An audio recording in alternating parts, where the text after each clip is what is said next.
গোয়েন্দাগিরি করো না, স্পাইগিরি করো না, অন্যের ব্যক্তিগত বিষয় নিয়ে খোটাখুটি করো না। এরকম স্বভাব আমাদের অনেকের আছে না নাই? অনেকে দেখবেন যে অনেকের প্রাইভেট বিষয় নিয়ে খোঁচাখুচি করতে সে বড্ড মজা পায়। আছে এরকম? এটা হারাম। আওয়াজ করে বলুন, এটা কি?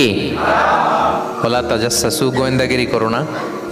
Everyone has personal space and no one should interfere someone's personal space.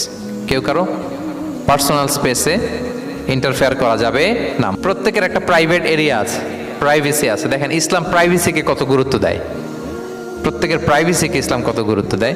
কারো প্রাইভেসির মধ্যে ইন্টারফেয়ার করা এটা ইসলাম পছন্দ করে না। এজন্য খবরদার, কারো ব্যক্তিগত কোনো ইস্যু নিয়ে আমরা নাক গলাতে পারবো না।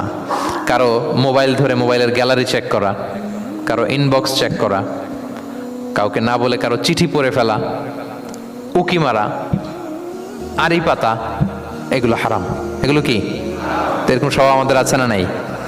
আড়ি পেতে শুনতে চাই, উকি মারি, তারপর সে কি করে দেখি তার প্রাইভেট মুহূর্তে, তারপর তার মোবাইল চেক করি, তার গ্যালারি চেক করি, তার ইনবক্স চেক করি।